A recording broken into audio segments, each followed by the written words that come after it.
Hello दोस्तों, welcome to GTX academy. तो आज की क्लास में हम लोग जावा स्क्रिप्ट के बारे में बात करने वाले हैं। ये आपके बुक का चैप्टर 4 है। इससे पहले ऑलरेडी हम लोगों ने first chapter web development introduction complete कर लिया है। HTML बेसिक्स सेकंड चैप्टर हम लोगों ने कंप्लीट कर लिया है एंड CSS चैप्टर 3 हम लोगों ने ऑलरेडी कंप्लीट कर लिया है। Let's move on to chapter 4 JavaScript. तो सबसे पहले इस चैप्टर की हम लोग सिलेबस को समझ लेते हैं। यूनिट फॉर जावा स्क्रिप्ट, इसमें आप लोग को सबसे पहले पढ़ना है जावा स्क्रिप्ट का इंट्रोडक्शन। देन वेरिएबल क्या होता है इसके बारे में हम लोग पढ़ेंगे, वेरिएबल कैसे बनाया जाता है ये सब हम लोग पढ़ेंगे। फिर हम लोग पढ़ेंगे डेटा टाइप्स के बारे में, ऑपरेटर्स क्या होते हैं। फिर कंट्रोल फ्लो में हम लोग पढ़ेंगे if else else if switch case. फिर हम लोग पढ़ रहे होंगे लूप, वाइल लूप यानी फोर लूप, वाइल लूप और डू वाइल लूप। फिर हम पढ़ेंगे फंक्शन कैसे बनाते हैं, फंक्शन को कैसे कॉल किया जाता है, फंक्शन विथ पैरामीटर क्या होते हैं। फिर हम जावा स्क्रिप्ट को अपने HTML डॉक्यूमेंट्स के साथ कैसे ऐड करते हैं ये पढ़ेंगे। उसके बाद हम लोग पढ़ेंगे कि जावा स्क्रिप्ट में ऑब्जेक्ट्स क्या होते हैं। उसके बाद हम लोग पढ़ रहे होंगे जावा स्क्रिप्ट में इवेंट्स के बारे में, इवेंट्स को कैसे कॉल किया जाता है और कौन कौन से इवेंट्स होते हैं। तो ये सिलेबस होने वाला है आज का हम लोगों का जावा स्क्रिप्ट का। तो चलिए आज की क्लास को हम लोग शुरू करते हैं। पहला टॉपिक है हमारे पास जावा स्क्रिप्ट इंट्रोडक्शन, यानी जावा स्क्रिप्ट क्या होता है। तो देखो, जावा स्क्रिप्ट एक हाई लेवल, लाइट वेट और इंटरप्रिटेड स्क्रिप्टिंग लैंग्वेज है। आप ध्यान रखेंगे, जावा स्क्रिप्ट एक स्क्रिप्टिंग लैंग्वेज है। ये हाई लेवल है, लाइट वेट है और इंटरप्रेटेड लैंग्वेज है, यानी ये कंपाइलर नहीं यूज करता है, ये इंटरप्रेटर यूज करता है। कंपाइलर की जगह ये इंटरप्रेटर यूज करता है। तो हमारे पास दो तरह की चीज होती है, एक होता है इंटरप्रेटर और एक होता है कंपाइलर। कंपाइलर, अब जो कोड होते हैं हमारे, कोड, राइट, इस तरह से हम लोग कोड लिखते हैं और code line by line execute हो रहे होते हैं। तो इन्हीं एग्जीक्यूशन के तरीके में दो तरीके के हमारे पास कन्वर्टर आते हैं। आप समझो, आपने जो कोड लिखा है वो आपने लिखा है ह्यूमन लैंग्वेज में, ऐसे लैंग्वेज में जो ह्यूमन समझ सकते हैं। बट अब हमें ये ह्यूमन रीडेबल लैंग्वेज को कन्वर्ट करना है मशीन लैंग्वेज में। किसमें? मशीन लैंग्वेज में, ताकि आपकी लैंग्वेज मशीन समझ पाए। और मशीन के समझने के लिए इसको हमें कन्वर्ट करना पड़ेगा, तो उसके लिए हमें नीड होगी कन्वर्टर की, जो आपके कोड को मशीन लैंग्वेज में कन्वर्ट करे। तो उसके लिए हमारे पास दो कन्वर्टर आते हैं, एक होता है इंटरप्रेटर और दूसरा होता है कंपाइलर। अब कंपाइलर क्या करता है, आपके पूरे कोड को एक ही बार में कन्वर्ट कर देता है, एक ही बार में कन्वर्ट कर देता है और देन उसको रन करता है। ये होता है कंपाइलर। जबकि इंटरप्रेटर क्या करता है, एक एक कोड को मशीन कोड में कन्वर्ट कर रहा होता है और एक एक लाइन को ही वो रन कर रहा होता है। तो इंटरप्रेटर एक एक लाइन को मशीन लैंग्वेज में कन्वर्ट करता है और रन करता है। कंपाइलर एक ही बार में पूरे कोड को मशीन लैंग्वेज में कन्वर्ट कर देता है और देन उसको रन करता है। तो इस तरह से हमारे पास टोटल दो तरीके की ये कन्वर्टर होते हैं, जो हमारे ह्यूमन रीडेबल लैंग्वेज को मशीन लैंग्वेज में कन्वर्ट कर रहे होते हैं। आई होप आपको यहाँ तक चीज़ें क्लियर हो गई होगी। चलिए अब हम आगे देखते हैं। तो हम, जैसा मैंने बताया, जावा स्क्रिप्ट एक हाई लेवल, लाइट वेट और इंटरप्रेटेड स्क्रिप्टिंग लैंग्वेज है, क्योंकि ये इंटरप्रेटर यूज करती है, यानी जावा स्क्रिप्ट का code line by line execute हो रहा होता है। इसका उपयोग मुख्य रूप से वेब पेज को इंटरेक्टिव और डायनेमिक बनाने के लिए किया जाता है। जावास्क्रिप्ट का यूज हम लोग क्यों करते हैं? अपने वेब पेज को इंटरैक्टिव बनाने के लिए, यानी हम अपने वेब पेज के साथ इंटरेक्ट कर सकें, उसके लिए। HTML जो है किसी भी वेब पेज का स्ट्रक्चर रेडी करता है, ठीक है। CSS जो है उसका डिजाइन और अपीयरेंस को कंट्रोल करता है, उसके डिजाइन को कंट्रोल करता है, उसको सुंदर बनाने का काम करता है। जबकि जावा स्क्रिप्ट बिहेवियर और फंक्शनैलिटीज को ऐड कर रहा होता है। तो जो जावा स्क्रिप्ट है ये किसी भी वेबसाइट में बिहेवियर और फंक्शनैलिटी पे वर्क करता है, इसको वो ऐड ऑन कर रहा होता है। कैसे? तो चलिए इसे हम लोग एक एग्जांपल से समझते हैं। जो HTML है वो सिर्फ और सिर्फ स्केलेटन रेडी कर सकता है। जैसे आपको कह दिया मैंने कि आपकी जो बॉडी है, जो आपके शरीर के अंदर का जो पार्ट है वो स्केलेटन है, बस जो हड्डियों का ढांचा है वो स्केलेटन है। तो वो है HTML, जो सिर्फ स्केलेटन है, ठीक है। ये बस डिसाइड करता है कि अच्छा हाथ कहाँ रहेगा, पैर कहाँ रहेंगे, ठीक है। ये सारी चीजें इसने डिसाइड कर दिया। उसके बाद आता है CSS। CSS इस पे स्किन डालेगा और उनकी कलरिंग वगैरह को हैंडल करेगा, उसको सुंदर बनाएगा। जैसा चेहरा है तो चेहरा गोरा दिखाना है कि नहीं दिखाना है, सिर है तो सिर पे बाल रखना है कि नहीं रखना है, हाथ है तो हाथ किस कलर का होगा, ठीक है, ये सारी चीजें कौन डिसाइड करता है? CSS। उसके बाद जावा स्क्रिप्ट ब्रेन डालेगा। जावा स्क्रिप्ट ब्रेन का काम करता है कि आप अपना हाथ ऐसे उठा सकते हो, पैर से आप ऐसे मूवमेंट कर सकते हो और आगे बढ़ सकते हो, समझ गए? आप अपनी मुंडी को ऐसे 360 घुमा सकते हो। तो ये सारे काम कौन करता है? जावा स्क्रिप्ट। तो HTML का काम क्या है? स्केलेटन रेडी करना। CSS का काम क्या है? आपकी वेबसाइट पर डिजाइनिंग को कंट्रोल करना, उसको सुंदर दिखाना। और जावा स्क्रिप्ट का क्या काम है? ब्रेन का काम है उसमें फंक्शनैलिटी ऐड करना। जावा स्क्रिप्ट ही है जो फंक्शनैलिटी ऐड करता है। जैसे आपका शरीर कैसे काम करता है? पहले आपका दिमाग है वो सोचता है और फिर वो इंस्ट्रक्शन देता है। जैसे आपने कहा कि मुझे पैर आगे बढ़ाना है, तो आपका दिमाग पैर को इंस्ट्रक्शन देगा कि तुम आगे बढ़ो, तब वो आगे बढ़ेगा। सेम इसी तरीके से जावा स्क्रिप्ट करता है। आप वेबसाइट पे आपको कोई बटन दिखा, ठीक है, और आपने इस बटन पे क्लिक किया और आपके सामने एक ऐसे पॉपअप खुल के आ गया, ऐसे पॉपअप खुल के आ गया। तो ये कैसा आया? जैसे ही आपने बटन पे क्लिक किया तो जावा स्क्रिप्ट को पता चला अच्छा आपने क्लिक किया है, और उसको पॉपअप में फिर उसने दिखाया आपको कि हाँ यहाँ पे क्लिक होने के बाद पॉपअप दिखाना था, तो जावा स्क्रिप्ट ने दिखाया। तो जैसा मैंने बताया HTML क्या करता है? वेबसाइट का स्केलेटन पार्ट को हैंडल करता है, ठीक है। CSS किसी भी वेबसाइट में डिजाइनिंग का काम करती है, उसको सुंदर दिखाने का काम करती है। और जावा स्क्रिप्ट उस वेबसाइट का पूरा ब्रेन होता है, उस वेबसाइट की पूरी फंक्शनैलिटी को वही हैंडल कर रहा होता है। समझ गए आप? तो इस तरह से इन तीनों का काम अलग अलग है। HTML का काम है वेब पेज को स्ट्रक्चर देना, CSS का काम है वेब पेज की डिजाइन को कंट्रोल करना, सुंदर बनाना, और जावा स्क्रिप्ट का काम है वेब पेज में फंक्शनैलिटी ऐड करना, जिससे हम वेब पेज के साथ इंटरेक्ट कर सकें, बटन्स वगैरह पे क्लिक कर सकें, फॉर्म सबमिट करके फॉर्म का डेटा भेज पाएँ। ये सारा काम जावा स्क्रिप्ट करता है, ठीक है। इसको अगर और थोड़ा अच्छे से समझना हो तो मान लेते हैं कि एक वेबसाइट है और उस पर आपको एक बटन बनाना है। तो HTML में बटन टैग से आपने एक बटन बना दिया और इसके अंदर आपने लिख दिया बटन। फिर इस बटन की हाइट कितनी होगी, इस बटन की विड्थ कैसी होगी, इस बटन का बैकग्राउंड कलर कैसा होगा, इस बटन का बॉर्डर कैसा होगा, ये सब कुछ आप किससे हैंडल करोगे? CSS के साथ। और इस बटन पे जब क्लिक हो जाए, जब इस बटन पे क्लिक हो, क्लिक होने के बाद क्या करवाना है? मुझे एक मैसेज भेजना है। क्लिक होने के बाद एक मैसेज भेजना है। ये काम कौन करेगा? जावा स्क्रिप्ट। तो HTML जो क्या करेगा? सिर्फ और सिर्फ बटन का स्ट्रक्चर रेडी कर देगा। CSS इस बटन को और ज़्यादा सुंदर डिजाइन देगा। और जावा स्क्रिप्ट जो है उसके क्लिक के साथ, उसके इंटरेक्टिविटी के साथ कोई भी फंक्शन को परफॉर्म कर रहा होगा, कोई काम को कर रहा होगा। नेक्स्ट टॉपिक है जावा स्क्रिप्ट की मुख्य विशेषताएं, यानी मेन फीचर्स क्या क्या हैं जावा स्क्रिप्ट के। तो सबसे पहला फीचर है हमारे पास कि ये एक क्लाइंट साइड स्क्रिप्टिंग लैंग्वेज है। जावा स्क्रिप्ट जो है वो ब्राउजर पे चलता है। जावा स्क्रिप्ट को रन होने के लिए कोई भी अलग से सॉफ्टवेयर की नीड नहीं है, ठीक है, ये ब्राउजर पे ही चल सकता है। तो जावा स्क्रिप्ट एक क्लाइंट साइड स्क्रिप्टिंग लैंग्वेज है जो आपके ब्राउजर पे ही एग्जीक्यूट हो जाती है। उसके बाद यह लाइट वेट है।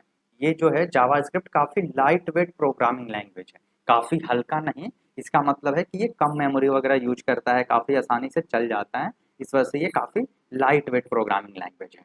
उसके बाद यह एक इंटरप्टेड लैंग्वेज है, यानी यह इंटरप्रेटर यूज करता है। जो जावा स्क्रिप्ट का कोड है वो ब्राउजर पे रन होता है और साथ ही इसका कोड लाइन बाय लाइन चल रहा होता है। तो अगर किसी लाइन में एरर होती है तो आपको वहीं पे पता चल जाता है कि हाँ यहाँ पे लाइन पे एरर है और इस लाइन पे एरर है, इस वजह से आगे का कोई भी कोड एग्जीक्यूट नहीं होता है। ये होता है इंटरप्रेटेड लैंग्वेज का फायदा कि जहाँ पे एरर होता है आपको एग्जैक्ट वहीं पे पता चल जाता है। उसके बाद उसके बाद है जावा स्क्रिप्ट एक ऑब्जेक्ट ओरिएंटेड लैंग्वेज है। बिल्कुल जावा स्क्रिप्ट उस कॉन्सेप्ट को सपोर्ट करती है, ऐसी बात नहीं है, जावा स्क्रिप्ट उस कॉन्सेप्ट को सपोर्ट करती है। तो ये ऑब्जेक्ट बेस्ड प्रोग्रामिंग लैंग्वेज है। और कुछ languages object based program languages होती हैं वो काफ़ी बढ़िया लैंग्वेजेस होती हैं। जैसे पाइथन भी ऑब्जेक्ट बेस्ड प्रोग्राम लैंग्वेज है। जावा काफ़ी फेमस लैंग्वेज है और ये भी उस कॉन्सेप्ट को फॉलो कर रहा होता है। सेम उसी तरीके से हमारा जावा स्क्रिप्ट भी उस कॉन्सेप्ट को फॉलो करता है। नेक्स्ट है डायनेमिक डेटा टाइप्स। जो जावा स्क्रिप्ट है इसके वेरिएबल जो हैं वो डायनेमिक डेटा टाइप्स को सपोर्ट कर रहे होते हैं, जिस तरह से पाइथन हमारा कर रहा होता है। मतलब इसमें आपको किसी भी वेरिएबल का डेटा टाइप नहीं बनाना होता है। जैसे सी लैंग्वेज अगर आपने पढ़ा हो तो आपको लिखना होता है इंट ए इक्वल टू 10, तब जाके उसे पता चलता है अच्छा एक ए जो है वो नंबर टाइप की वैल्यू रखेगा क्योंकि हमें इंट लिखा है। बट जावा स्क्रिप्ट में आपको ये बताने की नीड नहीं है, आप डायरेक्ट ऐसा लिख सकते हो लेट ए इक्वल टू 10, वो खुद ही समझ जाता है अच्छा ए की वैल्यू नंबर है। अगर आप A equal to A B C लिख दो वो खुद ही समझ जाएगा कि अच्छा ये एक स्ट्रिंग है। यानी ये डायनेमिक डेटा टाइप को सपोर्ट करता है, आपको डेटा टाइप बताने की ज़रूरत नहीं पड़ती है। और इवेंट बेस है, जो जावा स्क्रिप्ट है वो इवेंट को सपोर्ट करता है। जैसे क्लिक हुआ, किसी बटन पे अगर क्लिक हुआ तो ये पता चलता है जावा स्क्रिप्ट को, फिर आप क्लिक के साथ कोई काम करवाना चाहते हो तो आप करवा सकते हो। माउस की मूवमेंट को ये कैप्चर कर सकता है, कीबोर्ड के इनपुट को कैप्चर कर सकता है। जैसे आपने देखा होगा कि जेएस में जो गेम बनते हैं उसमें आपने देखा होगा अप और डाउन एरो की का यूज करके, लेफ्ट और राइट एरो की का यूज करके कीबोर्ड पे आप उसे ऑपरेट कर पाते हैं। मतलब जावास्क्रिप्ट को पता है कि कीबोर्ड पे कौन सा बटन प्रेस हो रहा है और उसको किस तरीके से हैंडल करना है। उसके बाद जावास्क्रिप्ट जो है इंटरैक्टिव वेब पेजेस बनाने में हमारी हेल्प करता है। इंटरैक्टिव मतलब कि हम किसी बटन पे क्लिक करके और डिसाइड कर सकते हैं कि क्या परफॉर्म करवाना है, कोई काम करवाना है कि नहीं करवाना है। इसको कहते हैं वेब पेज के साथ इंटरैक्ट करना। मैं एक यूजर हूँ, मैं एक वेबसाइट पे आया और मुझे एक बटन दिखाई दिया, मैं उस पर क्लिक कर सकता हूँ। मुझे एक बटन दिखाई दिया बाई नाउ का, तो मैं बाई नाउ पे क्लिक करके प्रोडक्ट बाई कर सकता हूँ। मुझे एक बटन दिखाई दिया ऐड टू कार्ट का, तो मैं इस पर क्लिक करके और अपने प्रोडक्ट को कार्ट में ऐड कर सकता हूँ। तो ये हुआ इंटरैक्टिविटी। बट कोई एक बटन बना है वेबसाइट पे और मैं उस पर क्लिक करके कुछ परफॉर्म नहीं करवा पा रहा हूँ, डैट मीन्स कि ये वेबसाइट इंटरैक्टिव नहीं है। तो इंटरैक्टिव कहने का मतलब ये होता है कि हाँ वेबसाइट पे आप कुछ जाके काम करवा पाओ, वेबसाइट से बटन पे क्लिक करके आप कुछ करवा पाओ। ठीक है, तो इन सब को हम लोग कहते हैं इंटरैक्टिविटी। तो जो जावा स्क्रिप्ट है उसकी हेल्प से हम लोग इंटरैक्टिव वेब पेजेस बना सकते हैं, हम वेबसाइट पे कोई ना कोई काम करवा सकते हैं। उसके बाद है ये प्लेटफॉर्म इंडिपेंडेंट है। जो जावा स्क्रिप्ट है इसको रन होने के लिए कोई अलग से सॉफ्टवेयर या प्लेटफॉर्म की नीड नहीं होती है, ये आपके वेब ब्राउजर पे ही रन हो जाता है। ये सबसे अच्छी बात है जावा स्क्रिप्ट की, जावा स्क्रिप्ट को रन करने के लिए अलग से कोई चीज़ आपको इंस्टॉल करने की नीड नहीं है। बस आपके पास एक वेब ब्राउजर होना चाहिए, आप उस पर इंटरनेट भी चला सकते हो और साथ ही साथ उसी पे आप अपने जेएस का कोड भी चला सकते हो। क्लियर है यहाँ तक सारी चीज़ें? आई होप आपको यहाँ तक कोई भी दिक्कत नहीं होगी। अब हम बात करते हैं जावा स्क्रिप्ट के यूजेस की, कि जावा स्क्रिप्ट का कहाँ कहाँ यूज किया जाता है। तो जावा स्क्रिप्ट का बहुत ज़्यादा यूज केस है, अभी हम देखते हैं एक एक करके। पहला, फॉर्म वैलिडेशन। जो वेबसाइट पे आप फॉर्म देखते हो और आपने ईमेल की जगह ईमेल नहीं मोबाइल नंबर एंटर कर दिया है, तो वो आपको एरर देता है कि नहीं आपने गलत डेटा फिल कर दिया है। तो ये सब जो है ये फॉर्म वैलिडेशन में आता है कि आप सही इनपुट बॉक्स में सही डेटा ही फिल करो। उसके बाद बटन और यूजर के इंटरेक्शन, मैंने बताया कोई एक बटन है और उस पर मैं क्लिक कर सकता हूँ, कोई काम करवा सकता हूँ उस पर क्लिक करके, यानी वेब पेज के साथ मैं इंटरेक्शन कर सकता हूँ। डायनेमिक कंटेंट्स इस पे हैंडल किए जा सकते हैं, वेब पेज पे एनिमेशन ऐड ऑन किए जा सकते हैं। Without Java script not possible कि आप एनिमेशन परफॉर्म कर पाओ बहुत बढ़िया तरीके से। सीएसएस करता है बट बहुत सही तरीके से नहीं कर पाता है, जेएसएस से आप बहुत अच्छे अच्छे एनिमेशन बिल्डअप कर पाते हो। देन आपके पास आता है डोम मैनिपुलेशन, आप HTML में रन टाइम पे चेंजेस कर सकते हो यूजिंग जेएस, वही है डोम। फिर इवेंट हैंडलिंग, जैसा मैंने बताया हमारे पास मल्टीपल इवेंट्स होते हैं, जैसे क्लिक करना हो गया, माउस एंटर हो गया, इस तरह से बहुत सारे इवेंट्स हम हैंडल कर सकते हैं। हम इंटरैक्टिव मेन्यूज बना सकते हैं, कैलकुलेशंस परफॉर्म कर सकते हैं, क्योंकि जेएस एक प्रोग्रामिंग लैंग्वेज है, तो ये सारे तरीके के कैलकुलेशन परफॉर्म कर सकती है। ये बता सकती है कि 2+2 कितना होता है, 8 × 2 कितना होता है, 10 × 5 कितना होता है, ये सारे कैलकुलेशन ये परफॉर्म कर सकती है। वेब एप्लीकेशन बना सकती है, यहाँ तक कि एपीआई तक को ये हैंडल कर पाता है। एपीआई से डेटा फेच करना हो गया, ये सारे काम जावा स्क्रिप्ट खुद ही के लेवल पे हैंडल कर सकता है। तो जावा स्क्रिप्ट के बहुत सारे यूज केसेस हैं, यहाँ पे कुछ यूज केसेस मैंने लिखे हैं, मिनिमम आपको 5 यूज केसेस याद रखने हैं। नेक्स्ट टॉपिक है हमारा वेरिएबल। वेरिएबल क्या होता है? किसी भी प्रोग्रामिंग लैंग्वेज में वेरिएबल एक ऐसा नाम होता है जिसका यूज प्रोग्राम में किसी वैल्यू को स्टोर करने के लिए किया जाता है। वेरिएबल का सिंपल सा कॉन्सेप्ट है, मैंने कहा कि यार मेरे पास एक वैल्यू है 10 और मुझे इसे स्टोर करके रखना है, मतलब मैं हर जगह 10 10 नहीं लिखना चाहता हूँ। मैंने कहा ठीक है, मैं क्या करता हूँ एक लिख देता हूँ एज, और एज इक्वल टू मैंने कह दिया 10। तो एज अब एक वेरिएबल है, एज वाले नाम में मैंने 10 को स्टोर कर दिया है। अब जहां जहां मैं एज लिखूंगा वहां वहां क्या आएगा, 10 माना जाएगा। तो यही होता है वेरिएबल। वेरिएबल का काम क्या है, वैल्यू को स्टोर करना। वैल्यू को स्टोर करने के लिए ही हम लोग वेरिएबल का यूज करते हैं। तो वेरिएबल एक ऐसा नाम होता है जिसका यूज प्रोग्राम में किसी वैल्यू को स्टोर करने के लिए किया जाता है और बाद में हम उस वैल्यू को इस वेरिएबल के नाम से एक्सेस कर सकते हैं। अब मुझे जहां कहीं भी 10 की नीड होगी वहां मैं एज लिख सकता हूँ। ठीक है। अब जावा स्क्रिप्ट में वेरिएबल बनाने के लिए वेर, लेट और कॉन्स्ट, यही 3 कीवर्ड हैं, यही 3 वर्ड्स हैं जिनकी हेल्प से हम जावा स्क्रिप्ट में वेरिएबल बना सकते हैं। इसके अलावा और कोई दूसरा तरीका नहीं है। तो आप देखो जावा स्क्रिप्ट में वेरिएबल बनाने के लिए 3 तरीके हैं, वेर, लेट और कॉन्स्ट। तो इस तरह से आप वेर लिख सकते हो और वहां पे एक वैल्यू आप दे सकते हो। तो मैंने लिखा var name equal to Anees, let age equal to 25, आप लेट के साथ भी बना सकते हो वेरिएबल। फिर यहाँ पे लिखा है const D O B equal to this, तो यहाँ पे मैंने कॉन्स्ट वर्ड से भी वेरिएबल बना लिया। तो इन तीनों वर्ड्स के साथ लेट, वेर, कॉन्स्ट के साथ हम वेरिएबल बना सकते हैं। अब देखते हैं इन तीनों के साथ अलग अलग मीनिंग क्या हो सकते हैं, इन तीनों को यूज करना क्यों जरूरी है, सिर्फ एक से क्यों नहीं बना सकते हैं। तो सबसे पहले बात करते हैं वेर पे।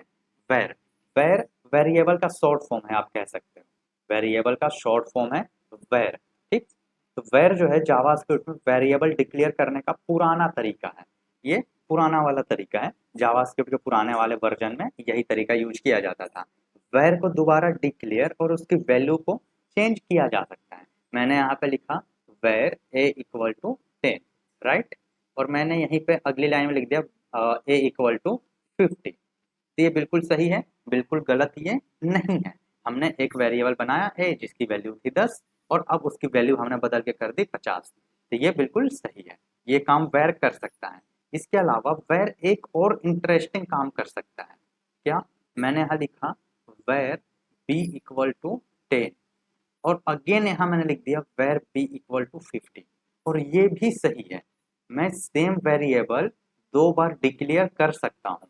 यहाँ पे लिखा है वेर को दोबारा डिक्लेयर किया जा सकता है, तो वेर को मैं 2 बार डिक्लेयर कर सकता हूँ, कोई प्रॉब्लम नहीं है, बल्कि सेम वेरिएबल नाम रख के भी मैं डिक्लेयर कर सकता हूँ। अब हम देखते हैं अगला लेट। लेट का यूज ऐसे वेरिएबल के लिए किया जाता है जिसकी वैल्यू बाद में बदली जा सकती है। मैं आपको लेट का मतलब समझाता हूँ। जैसे मैंने यहाँ लिखा लेट ए इक्वल टू 5, ठीक है, और मैंने लिखा अगली लाइन में ए इक्वल टू 10, बिल्कुल सही है, कोई गलती है ही नहीं।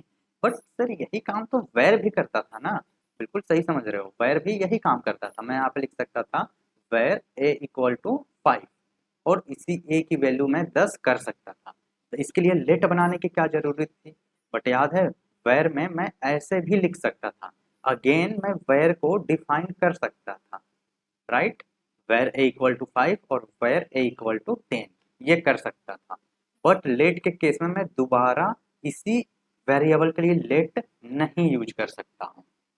ये एक अंतर है वेर और लेट में। मतलब वेर को दोबारा डिक्लेयर किया जा सकता है बट लेट को दोबारा डिक्लेयर नहीं कर सकते हैं, पहली चीज। दूसरी चीज, वेर की वैल्यू चेंज हो सकती है, बिल्कुल सही बात है, लेट की भी वैल्यू चेंज हो सकती है। तो लेट का यूज ऐसा वेरिएबल बनाने के लिए किया जाता है जिसकी वैल्यू बाद में बदली जा सकती है और एक ही स्कोप में लेट वेरिएबल को दोबारा डिक्लेयर नहीं कर सकते हैं। समझ गए? ये है वेर और लेट। वेर और लेट। अब वेर जो है पुराना तरीका है, जावास्क्रिप्ट का जो पुराना वाला वर्जन था उसमें हम लोग वेर यूज करते थे। बट नया वर्जन, जावास्क्रिप्ट का नया वर्जन है ES6, लेटेस्ट ES7 है बट हम ES6 को भी मान के चलेंगे। तो ES6 जो है उसमें लेट को इंट्रोड्यूस किया गया था और उसी टाइम कहा गया था कि अब आप वेर का यूज ना के बराबर करेंगे, आप वेर की जगह लेट का यूज करेंगे। ठीक है। तो आप ऐसा समझो कि वैर अब आपके लिए नहीं है, वैर का यूज अब आपको नहीं करना है, आपको लेट का यूज करना है वैर की जगह। वैर पुराना वाला था, अब उसको यूज नहीं करना है। उसके बाद तीसरा वेरिएबल बनाने का तरीका है कॉन्स्ट। तो कॉन्स्ट की क्या कहानी है सर? तो देखो कॉन्स्ट का यूज ऐसी वैल्यू के लिए किया जाता है जिसे बाद में रीअसाइन या चेंज नहीं करना पड़े। अब इन तीनों को हम यहाँ पे समझते हैं। मैंने यहाँ पे लिखा लेट ए इक्वल टू 5, सही है, बिल्कुल सर सही है। चलो मैंने फिर लिख दिया लेट ए इक्वल टू 10, सही है। नहीं सर, आप दोबारा लेट नहीं लिख सकते, एक ही वेरिएबल के लिए दोबारा लेट नहीं लिख सकते हैं, तो मुझे यहाँ पे लेट हटाना होगा। अब ये सही है, बिल्कुल दोनों सही है। इससे हमें यह पता चलता है कि ए की वैल्यू थी 5, सही है, और अब उसी ए की वैल्यू क्या हो गई है 10, यानी 5 जो था पहले अब वो चेंज होके क्या हो गया 10। तो क्या सेम काम हम कॉन्स्ट के साथ कर सकते हैं? मैंने लिखा कॉन्स्ट ए इक्वल टू 5, ठीक है सर, और अब मैंने लिख दिया A equal to 10, A equal to मैंने लिख दिया 10। ये गलत है, क्यों सर? क्योंकि कॉन्स्ट जो है वो एक ही बार बस डिफाइन किया जा सकता है, उसको हम इस तरह से चेंज नहीं कर सकते हैं। यही कॉन्स्ट में सबसे बड़ी अच्छी बात है, आप कह लो, या ये इसका फीचर है। तो लेट जो है आप उसकी वैल्यू को बदल सकते हो और कॉन्स्ट की वैल्यू को चेंज नहीं कर सकते हो। कॉन्स्ट का पूरा नाम आप कहो तो होता है कॉन्स्टेंट। कॉन्स्टेंट का मतलब ही है जिसे आप चेंज नहीं करोगे। तो आप यहाँ एग्जाम्पल के साथ समझ लो। वेर अब तो पुराना हो गया, आपको यूज नहीं करना है, तो आप ये वेर वाले सारे एग्जाम्पल्स हटा दो।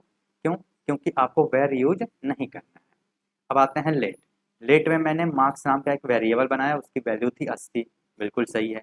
फिर मैंने मार्क्स की वैल्यू बदल के 90 कर दी, ये भी सही है। और यहाँ पे मैंने फिर से मार्क्स की वैल्यू बदल के 100 कर दिया। ये गलत है। क्यों गलत है? क्योंकि मैं दोबारा लेट यूज नहीं कर सकता हूँ। अगर मैं लेट हटा दूँ तब ये सही है, ठीक है। अब बात करते हैं कॉन्स्ट की। तो मैंने कांस्टेंट टाइप की एक वेरिएबल बनाई पी आई और उसकी वैल्यू दे दी 3.14, ठीक है। और अब मैंने पी आई की वैल्यू बदल के 3.15 कर दी। ये मैं नहीं कर सकता हूँ, क्यों? क्योंकि कॉन्स्ट टाइप की जो वेरिएबल्स होते हैं उसके वैल्यू को चेंज नहीं किया जा सकता। क्लियर है? अब वेर आपको यूज नहीं करना है। वेर जो था ओल्ड वर्जन था, लेट जो है न्यू वर्जन है। न्यू के वेरिएबल को रन टाइम पे चेंज किया जा सकता है, और कॉन्स्ट जो है ये भी न्यू वर्जन का है और इसे आप रन टाइम पे चेंज नहीं कर सकते हो। क्लियर है इतनी चीजें? लेट वेर और कॉन्स्ट में आप कोई दिक्कत नहीं आपको, ठीक है। यहाँ पर भी लिखा हुआ है मॉडर्न जावा स्क्रिप्ट में लेट और कॉन्स्ट को प्रीफर किया जाता है, जबकि वेर पुराने जावा स्क्रिप्ट कोड में ज्यादा दिखाई देता है। अब आपको वेर नहीं यूज करना है। चलिए, अब हम बात करते हैं वेरिएबल नेमिंग रूल्स के बारे में। जब आप एक वेरिएबल बनाते हैं तो वेरिएबल का क्या क्या आप नाम रख सकते हैं। अब देखो, सबसे पहले एक वेरिएबल बनता कैसे है। एक वेरिएबल बनाने के लिए आपको दो चीज की नीड होगी। पहला नेम, दूसरी वैल्यू। तो मैंने यहाँ पे एक वेरिएबल बनाया ए बी सी और वैल्यू दे दी 10। तो फिर ये वेरिएबल हो गया। हाँ, ये वेरिएबल है। बस आपको एक काम और करना पड़ेगा कि इसके पहले आपको बताना पड़ेगा कि आप या तो लेट लिखो या तो कॉन्स्ट लिखो, ठीक है। और लेट और कॉन्स्ट के बारे में आप ऑलरेडी जान गए, तो मैं यहाँ पे लिख देता हूँ अभी के लिए लेट। ये एक लेट टाइप की वेरिएबल है। तो पहले आप लिखोगे लेट या कॉन्स्ट, उसके बाद आप लिखोगे वेरिएबल का नाम, और फिर आप इक्वल टू लगाओगे और आप दोगे फिर वैल्यू। तो ये बन गया आपका एक वेरिएबल। इस तरीके से एक वेरिएबल बनाया जाता है। अब आप जो ये वेरिएबल का नाम लिख रहे हो ना, इसके लिए कुछ रूल्स हैं। आप कुछ भी नहीं बना सकते हो नाम। जैसे पहला रूल ये है कि जो आप नाम बनाओगे वो या तो अंडर स्कोर के साथ शुरू हो, या तो डॉलर के साथ शुरू हो, या तो लेटर्स के साथ शुरू हो। मतलब इस तरह से एबीसीडी के लेटर्स के साथ नाम की शुरुआत हो सकती है, ऐसे अंडर स्कोर के साथ नाम की शुरुआत हो सकती है, या फिर आप यहाँ पे ऐसे डॉलर साइन लगा सकते हो नाम के शुरू में, ठीक। नाम के शुरू में आप नंबर नहीं लगा सकते हो। जैसे यहाँ पे मैंने लिखा है वन प्राइज, तो ये गलत है, नहीं बना सकते हो, क्योंकि इसके शुरू में क्या आ गया नंबर। तो आप शुरू में नंबर यूज नहीं कर सकते हो नाम के, ओके। आप स्पेसेस नहीं दे सकते हो। जैसे मैंने यहाँ पे लिखा है लेट स्टूडेंट नेम, तो ये कोई वेरिएबल नहीं हुआ, क्योंकि यहाँ पे बीच में स्पेस आ चुका है, तो ये वेरिएबल नेम गलत है। वेरिएबल नेम में कभी भी ऐसे स्पेस नहीं होना चाहिए, ठीक है सर। उसके बाद जावा स्क्रिप्ट कीवर्ड नहीं हो सकते हैं, मतलब वैसे वर्ड्स जो ऑलरेडी जावा स्क्रिप्ट में यूज होते हैं। जैसे फोर, ये तो एक लूप वाला पार्ट है, तो इसे आप वेरिएबल के नाम में नहीं लिख सकते हो। फिर इफ, ये भी एक कीवर्ड है, क्योंकि जावा स्क्रिप्ट में ये यूज होता है, इसे भी आप नहीं लिख सकते हो। तो ऐसे वर्ड्स जिनका ऑलरेडी जेएस में कोई ना कोई मतलब है, उसे आप यूज नहीं कर सकते हो, ठीक है। और क्या है, और जावा स्क्रिप्ट के जो वेरिएबल्स हैं वो केस सेंसिटिव होते हैं। केस सेंसिटिव का मतलब है कि स्मॉल ए इक्वल टू 10, ये एक वेरिएबल हुआ आपका, और कैपिटल ए इक्वल टू 20, ये दूसरा वेरिएबल हो गया। और ये दोनों बिल्कुल ही सही है, क्योंकि स्मॉल ए एक अलग मतलब रखता है और कैपिटल ए एक अलग मतलब रखता है। ये दोनों ए हैं, इसका मतलब ये नहीं कि ये एरर देगा आपको, नहीं देगा। जैसे मैंने अभी बताया था आपको कि मैं यहाँ पे लिखूँ लेट ए इक्वल टू 5 और फिर से लिख दूँ लेट ए इक्वल टू 10, तो ये गलत हो जाएगा, क्योंकि लेट कीवर्ड सेम वेरिएबल के नाम के लिए हम यूज नहीं कर सकते हैं। बट अगर इसी को मैं कैपिटल ए कर दूँ तो ये सही है। क्यों? क्योंकि कैपिटल ए और स्मॉल ए अलग अलग होते हैं जावा स्क्रिप्ट में, इनका एक ही मतलब नहीं होता है। क्लियर है इतनी चीज़ें? तो ये हैं आपके वेरिएबल बनाने के कुछ रूल्स। पहला रूल कि लेटर होना चाहिए, अंडर स्कोर एंड डॉलर से ही आपका नाम शुरू हो सकता है। लेटर, अंडर स्कोर और डॉलर के साथ। नाम के पहले लेटर में नंबर नहीं हो सकता है, बीच में आप रख सकते हो, शुरू में आप नहीं रख सकते हो। स्पेसेस आप नहीं दे सकते हो वेरिएबल के नाम में, और कोई कीवर्ड आप यूज नहीं कर सकते हो एज अ वेरिएबल नेम। ठीक है। अब एग्जांपल के लिए मैंने यहाँ पे कई सारे वेरिएबल बना दिए हैं, आप इसे देख सकते हो। स्टूडेंट नेम जीटेक, ठीक, तो ये एक वेरिएबल मैंने बनाया है। फिर मैंने बनाया है अंडर स्कोर मार्क्स 85, एक ये वेरिएबल हमने बनाया है। डॉलर प्राइज 500, ये हमने एक बनाया है। समझ गए? चलिए अब हम लोग अगले टॉपिक की ओर चलते हैं। नेक्स्ट टॉपिक है हमारे पास, डेट इज डेटा टाइप्स। हमने वेरिएबल पढ़ लिया है और अब हमें पढ़ना है कि डेटा टाइप्स क्या होता है। तो देखो, डेटा टाइप्स यह बताता है कि वेरिएबल में किस प्रकार का डेटा या वैल्यू स्टोर होगा। जो डेटा टाइप है वो हमें यह बताता है कि आप जो उस वेरिएबल में वैल्यू रख सकते हो वो किस टाइप का हो सकता है। जावा स्क्रिप्ट एक डायनेमिकली टाइप्ड लैंग्वेज है, इसमें हमें डेटा टाइप बताने की नीड नहीं होती है, इसलिए वेरिएबल का डेटा टाइप पहले से ही डिफाइन करना जरूरी नहीं है। जैसे मैंने बताया, अगर आप सी लैंग्वेज पढ़ोगे तो आप उसमें देखोगे आपको लिखना होगा इंट ए इक्वल टू 5, तब जाके सी को पता चलता है कि अच्छा जो ए है उसमें नंबर आ सकते हैं, बस क्योंकि आपने इंट लिख दिया। आप फिर पढ़ोगे float, float B equal to 10, तो पता चलेगा, सॉरी 10.5, तो आपको पता चलेगा कि बी जो है पॉइंट वाली वैल्यू स्टोर कर सकता है और उसके लिए आपको फ्लोट लिखना पड़ता है। बट ये सारे काम आपको जावा स्क्रिप्ट में करने की नीड नहीं है, क्योंकि जावा स्क्रिप्ट में हमें डेटा टाइप्स बताने की ज़रूरत नहीं पड़ती है। अब जावास्क्रिप्ट में जो डेटा टाइप्स है उसको दो कैटेगरी में डिवाइड किया जा सकता है। पहला प्रिमिटिव डेटा टाइप और दूसरा non primitive data type. Primitive data type कौन सा होता है? इसमें नंबर आता है, स्ट्रिंग आता है, बूलियन आता है, अनडिफाइंड और नल। ये टोटल 5 डेटा टाइप्स ऐसे हैं जो प्रिमिटिव डेटा टाइप्स में काउंट होते हैं। नॉन प्रिमिटिव डेटा टाइप में ऑब्जेक्ट और एरे, इन दोनों को हम लोग नॉन प्रिमिटिव डेटा टाइप में रखते हैं। अब इनको हम लोग और डिटेल में समझते हैं। नंबर, तो नंबर को रिप्रेजेंट करने के लिए नंबर डेटा टाइप का यूज किया जाता है। इसमें इंटीजर, डेसिमल दोनों वैल्यू को हम लोग स्टोर कर सकते हैं। बट मैं फिर कंफर्म कर रहा हूँ कि वेरिएबल बनाते समय आपको यह बताने की जरूरत नहीं है। जैसे मुझे एक नंबर वाला वेरिएबल बनाना हो तो मैं डायरेक्ट लिखूंगा let age equal to 10, that's all, हो गया। मुझे कहीं भी बताने की ज़रूरत नहीं है कि ये एक नंबर वाला डेटा टाइप है, वो जावास्क्रिप्ट खुद समझ लेगा। अगर मुझे कुछ और बनाना है, लेट बी इक्वल टू 5, तो वो खुद समझ लेगा कि बी जो है नंबर वाला डेटा टाइप रखेगा, मुझे बताने की ज़रूरत नहीं पड़ेगी। ठीक है। ऐसे ही फिर हमारे पास है स्ट्रिंग। स्ट्रिंग वाले डेटा टाइप में हम लोग कैरेक्टर्स स्टोर कर सकते हैं। कैरेक्टर्स मतलब A to Z, A B C D, small A B C D. उसके अलावा स्पेशल कैरेक्टर जो होते हैं जैसे exclamation mark, dollar sign, dot, underscore, dash, at the rate, ये सारे जो हैं कैरेक्टर्स हैं। उसके अलावा जो आपको इमोजीज होते हैं, जो आप व्हाट्सएप पे इमोजी नहीं भेजते हो एक दूसरे को ऐसे, हाँ ये वाला, तो वो इमोजी भी स्ट्रिंग में ही काउंट होते हैं। और अगर आपको कोई स्ट्रिंग बनाना है तो आप सिंपली लिख दो let name equal to Anees, बन गया ये स्ट्रिंग। आपको कहीं भी स्ट्रिंग लिखने की जरूरत नहीं है, वो जावास्क्रिप्ट खुद समझ जाएगा कि जो नेम है वो स्ट्रिंग डेटा टाइप को सपोर्ट कर रहा है। समझ गए आप? उसके बाद है बूलियन डेटा टाइप। बूलियन में केवल दो ही वैल्यू आ सकती हैं, या तो ट्रू या तो फॉल्स। और ये कैसे डिफाइन किया जाता है? ऐसे बस मैं लिख दूं let C equal to true, बस हो गया। कहीं बताने की नीड नहीं है कि ये बूलियन है। जावास्क्रिप्ट में आपको कहीं भी डेटा टाइप बताने की जरूरत नहीं पड़ती है, वो जावास्क्रिप्ट जो है खुद इंटरनली समझता है। इसी वजह से जावास्क्रिप्ट को डायनेमिकली टाइप्ड लैंग्वेज कहा जाता है। तो ऐसे ही अगर आपको और भी कोई बूलियन बनाना हो वैल्यू, जैसे आपको बनाना है let is blocked, is blocked, तो आपने कह दिया फॉल्स, अभी उसने ब्लॉक नहीं किया है तो आपने फॉल्स लिख दिया। जैसे ही वो ब्लॉक कर देगी तो फिर आप यहाँ पे ट्रू लिख दोगे कि अरे यार उसने ब्लॉक कर दिया है। ठीक है, चलिए अब हम लोग आगे मूव करते हैं। नेक्स्ट है हमारे पास अनडिफाइंड। अनडिफाइंड टाइप का भी एक डेटा टाइप होता है जावा स्क्रिप्ट में।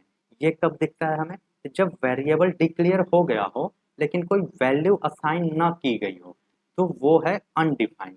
जैसे मैंने यहाँ पे एक वेरिएबल बनाया लेट ए, और ए बना के बस रख दिया। सर ये तो गलत आपने वेरिएबल बना दिया। नहीं नहीं, देखो वेरिएबल कैसे बनता है, तो वेरिएबल बनाने के लिए आपके पास एक वेरिएबल का नाम होना चाहिए, इक्वल लगाना चाहिए, और एक वैल्यू होनी चाहिए। राइट, बिल्कुल सही है, ये तो होना ही चाहिए। उसके अलावा सिर्फ आप नाम लिख के भी वेरिएबल बना सकते हो, आप वैल्यू बाद में दे देना उसे। तो यहाँ पे मैंने लिखा लेट ए, ठीक, तो ये एक अनडिफाइंड वेरिएबल है, अनडिफाइंड है इसका डेटा टाइप। मैंने वेरिएबल बना दिया है बट इसकी कोई वैल्यू नहीं दी है, वैल्यू अभी डिफाइन नहीं है, इसी वजह से इसका नाम क्या है, अनडिफाइंड। तो ऐसे ही मैं बहुत सारे बना सकता हूँ, लेट बी, बी बना के मैंने छोड़ दिया।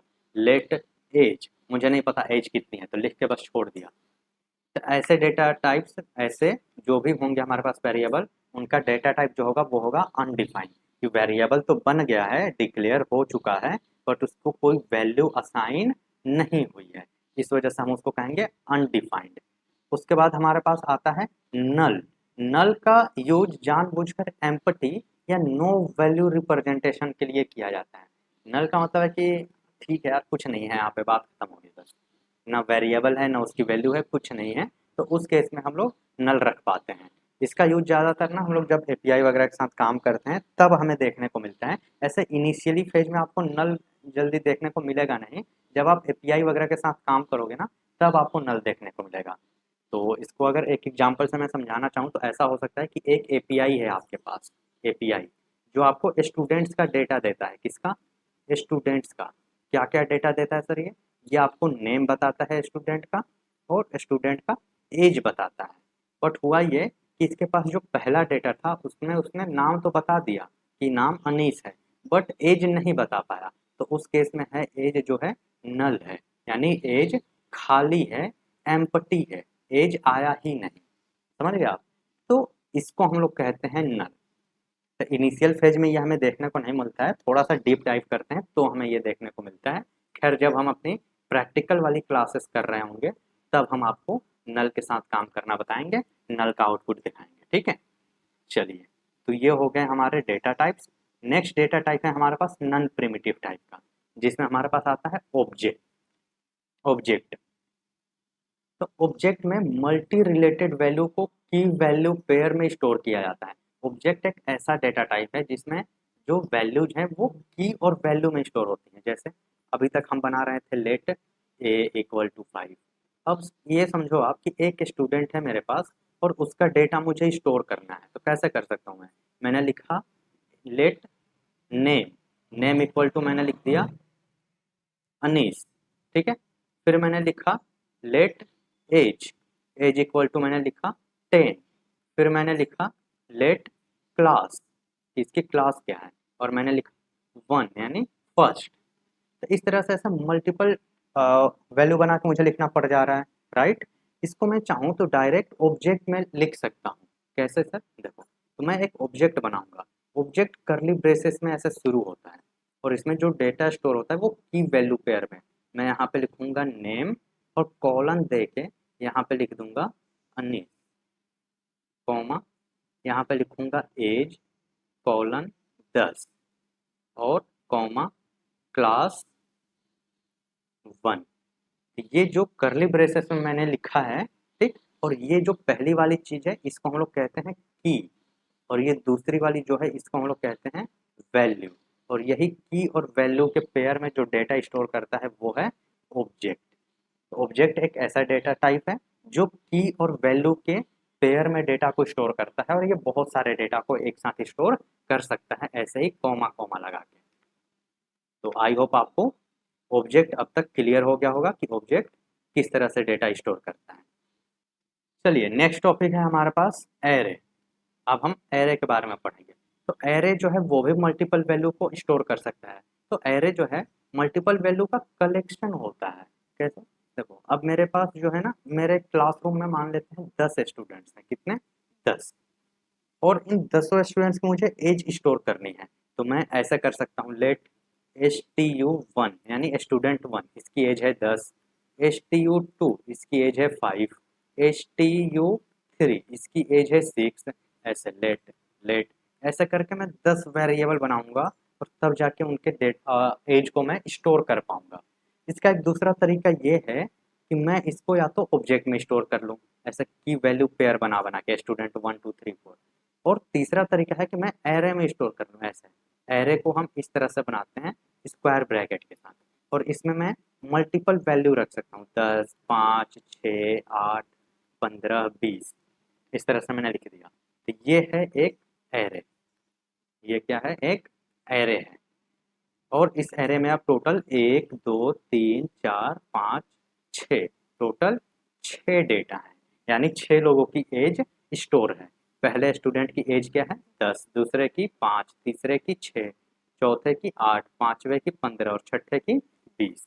तो इस तरह से हम लोग मल्टीपल वैल्यू स्टोर कर सकते हैं, इसे स्क्वायर ब्रैकेट लगा के और बीच में ऐसे कॉमा दे दे के। समझ गए? और इसी को हम लोग कहते हैं एरे। क्लियर है यहाँ तक? तो ऑब्जेक्ट और एरे ये दोनों ऐसे डेटा टाइप्स हैं जो मल्टीपल वैल्यू को स्टोर कर सकते हैं, एक साथ मल्टीपल डेटा अपने साथ रख सकते हैं। बट अंतर यह है कि ऑब्जेक्ट में हम लोग डेटा की और वैल्यू को पेयर में रखते हैं, की कॉलन वैल्यू, और ये करली ब्रेसेस में होता है। और एरे जो होता है वो स्क्वायर ब्रैकेट में होता है, और बस ऐसे डायरेक्ट हम वैल्यू रखते हैं। क्लियर है? यहाँ तक कोई दिक्कत नहीं है आपको? चलिए अब हम डेटा टाइप जो है उसको हम थोड़ा सा रिवीजन कर लेते हैं। पहला डेटा टाइप था हमारे पास नंबर, जिसमें नंबर वाले वैल्यूज हम रख सकते थे और साथ ही पॉइंट वाले भी, 8.6 10.8 ऐसे पॉइंट वाले वैल्यू भी हम रख सकते थे।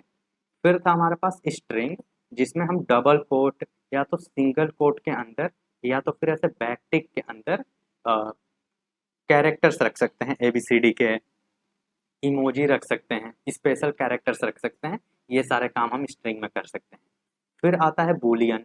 बूलियन में सिर्फ दो ही वैल्यू हो सकती है, या तो वो ट्रू होगा या तो वो फॉल्स होगा। यही दो टाइप की बस वैल्यू रख सकता है वो। अनडिफाइंड, तो हमने बताया ऐसा वेरिएबल जो हमने डिफाइन तो कर दिया, लेट ए हमने बना दिया बट इसको कोई वैल्यू नहीं दी है। फिर हमने देखा नल। नल का मतलब है कि वो वैल्यू अभी खाली है, API वगैरह से उसका डेटा आया नहीं, या किसी थर्ड पार्टी के साथ अगर हम काम कर रहे हैं तो उसका डेटा नहीं मिल पाया है, वो खाली है, तो उस केस में हम उसको कहते हैं नल। फिर आता है हमारे पास ऑब्जेक्ट। तो ऑब्जेक्ट मैंने बताया कि ये करली ब्रेसेस में ओपन क्लोज होता है, और की और वैल्यू के पेयर में हमारा डेटा स्टोर होता है। फिर आता है एरे। तो एरे ऐसे स्क्वायर ब्रैकेट में लिखते हैं हम लोग, और फिर उसके अंदर हम ऐसे मल्टीपल वैल्यूज कॉमा दे दे के रख सकते हैं। तो इस तरह से हमने अपने डेटा टाइप को कवर कर लिया है, हमने सारे डेटा टाइप्स देख लिए। नेक्स्ट टॉपिक है हमारे पास ऑपरेटर, कि ऑपरेटर क्या होता है। तो अब देखो, ऑपरेटर एक स्पेशल सिंबल या कीवर्ड होता है जिसका यूज किया जाता है किसी वैल्यू या वेरिएबल पे ऑपरेशंस परफॉर्म करने के लिए। जावा स्क्रिप्ट में ऑपरेटर का यूज कैलकुलेशन करने के लिए, कंपैरिजन करने के लिए, लॉजिकल कंडीशन लगाने के लिए, या फिर वैल्यूज असाइन करने के लिए किया जाता है। तो ऑपरेटर का काम क्या क्या है? कैलकुलेशन करवाना, कंपेयर कर पाना, लॉजिकल चीज़ें परफॉर्म कर पाना, वैल्यू को असाइन करना, ये सारा काम ऑपरेटर हमारे लिए करवाता है। और ऑपरेटर जिसका यूज हम लोग वैल्यू या वेरिएबल पे ऑपरेशन को परफॉर्म करने के लिए करते हैं। ऑपरेटर का मेन काम क्या है? ऑपरेशन को परफॉर्म करवाना। अब हमारे पास जावास्क्रिप्ट में टोटल कौन कौन से ऑपरेटर्स हैं वो देख लेते हैं। पहला है अर्थमेटिक ऑपरेटर्स, उसके बाद असाइनमेंट ऑपरेटर्स, फिर आता है कंपैरिजन ऑपरेटर्स, फिर आता है logical operator, increment decrement operator, इसका यूज ज़्यादातर हम लोग लूप में कर रहे होते हैं। फिर कंडीशनल या टर्नरी ऑपरेटर, इसका यूज फ्रंट एंड टेक्नोलॉजीज में बहुत ज़्यादा होती है, जैसे रिएक्ट हो गया, व्यू हो गया, फ्लटर हो गया, इन सब में कंडीशनल ऑपरेटर्स बहुत ज़्यादा चलते हैं। फिर बिटवाइज ऑपरेटर, तो ये सारे हमारे पास ऑपरेटर के टाइप्स हैं। अब हम एक एक करके इनको समझते हैं, ठीक है।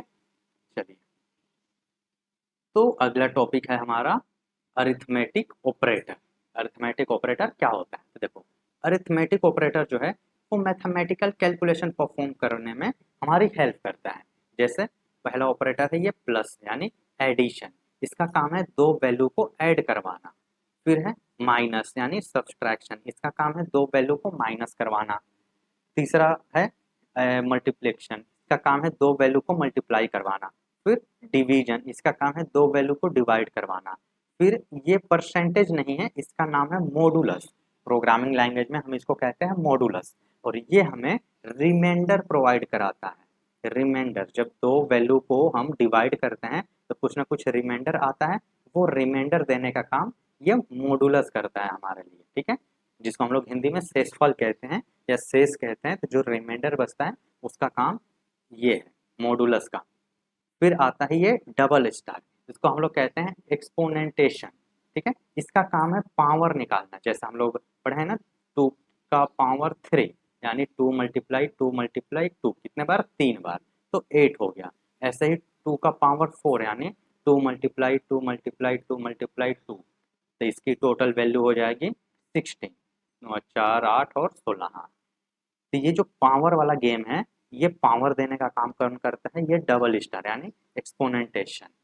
तो ये है हमारे पास total arithmetic operator, addition, subtraction, multiplication, division, modulus और एक्सपोनेंटेशन। तो जावास्क्रिप्ट में टोटल अरिथमेटिक ऑपरेटर इतने हैं। अब हम अगले टॉपिक पे आते हैं, that is assignment operators. Assignment operator का यूज जो है वेरिएबल में वैल्यू असाइन करने के लिए किया जाता है। इसका काम ही है एक वेरिएबल में वैल्यू असाइन करवाना। जैसे इक्वल टू, तो ये जो सिंगल इक्वल टू है, इसका मतलब होता है वेरिएबल में वैल्यू असाइन करवाना। जैसे मैंने लिखा a = 10, इसका मतलब ये नहीं है कि a 10 के बराबर है, बिल्कुल गलत है। इसका मतलब ये है कि a नाम का एक वेरिएबल है। a नाम का एक क्या है? वेरिएबल है, और उसमें 10 स्टोर कर दो। इस वेरिएबल में क्या स्टोर कर दो? 10। अब अगर और डिटेल में इसको समझा जाए, जैसे मैं ऑफलाइन क्लासेस में अपनी समझाता हूँ, तो देखो, जो भी हम वेरिएबल बनाते हैं ना, तो हमारा मेमोरी कुछ इस तरीके का होता है। ऐसा हमारा मेमोरी है, ऐसे। और मेमोरी में ऐसे बहुत सारे स्पेसेस हैं, ठीक है।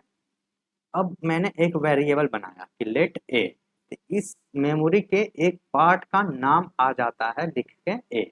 ये एक मेमोरी के पार्ट का नाम हो गया, और यहाँ पे क्या स्टोर है? 10। इसका मतलब ये है, अगर मैं एक और वेरिएबल बना दूँ, लेट एज = 20, तो मेमोरी में एक और स्पेस देखा जाएगा, और इसका नाम दिया जाएगा एज, और उसकी वैल्यू क्या हो गई? 20। तो ये होता है ओरिजिनल वेरिएबल का गेम। ये a = 10 नहीं है। इसका मतलब ये है कि मेमोरी में एक लोकेशन है a नाम का, और उसकी वैल्यू क्या है? 10। इसी वजह से इक्वल टू जो है वो असाइनमेंट ऑपरेटर है। असाइनमेंट मतलब a को हमने एक वैल्यू असाइन कर दी, क्या? 10। फिर है हमारे पास plus equal to. Plus equal to का मतलब है इस वैल्यू को ऐड करो और फिर उसी वेरिएबल में रख दो। जैसे देखो, मैं यहीं पे आपको समझा देता हूँ। मैंने लिखा a = 5, ठीक है। और फिर अगले ही लाइन में मैंने लिख दिया a + 10। अब a की कितनी वैल्यू है? तो ध्यान से समझो, पहले a की क्या वैल्यू थी? 5, ठीक है। और अब a में क्या ऐड करना था? 10। तो a की पहले से वैल्यू क्या थी? 5, और 10 और ऐड करना है, तो a की टोटल वैल्यू क्या हो गई? 15।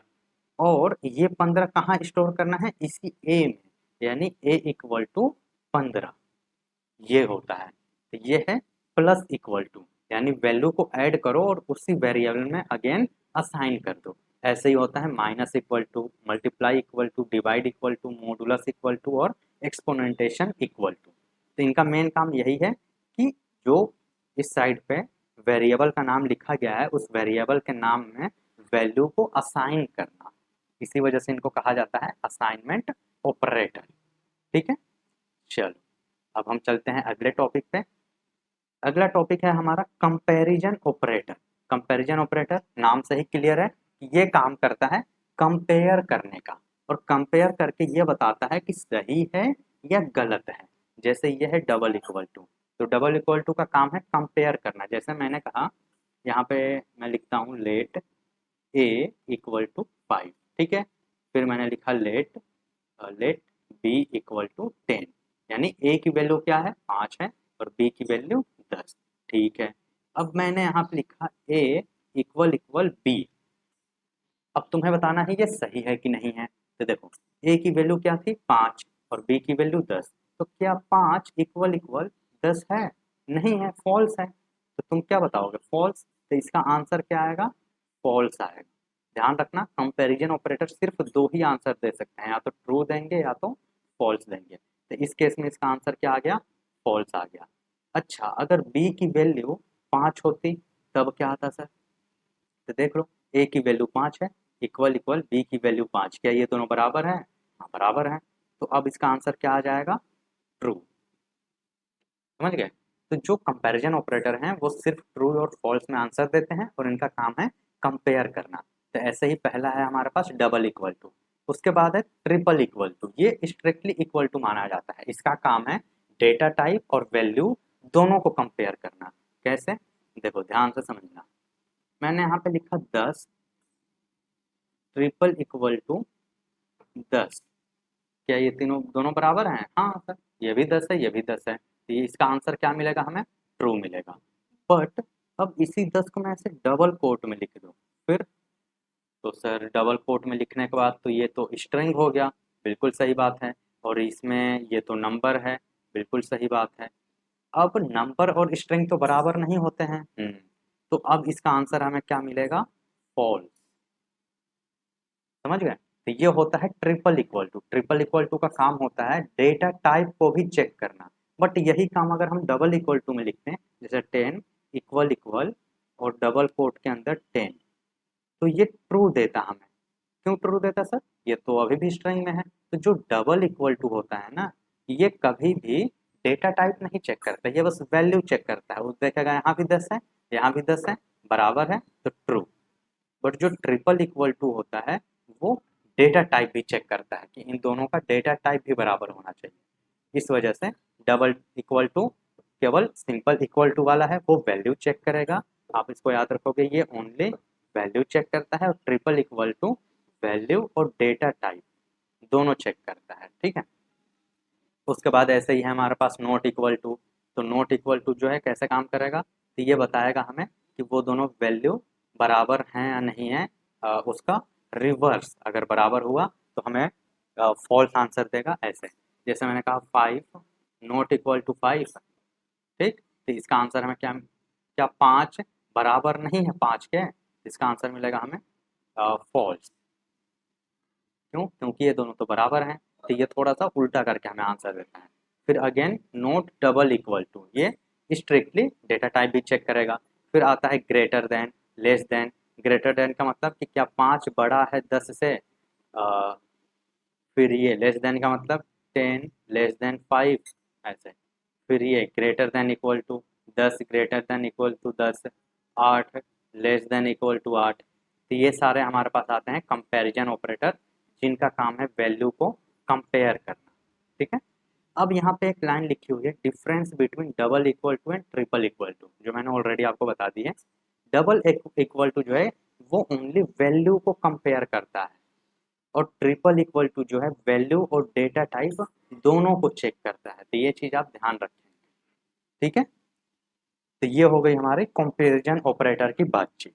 तो कंपैरिजन ऑपरेटर में हमने देख लिया double equal to, triple equal to, not equal to, not double equal to, greater than, less than, greater than equal to, less than और इक्वल टू, ठीक है। चलिए नेक्स्ट टॉपिक है हमारे पास लॉजिकल ऑपरेटर्स।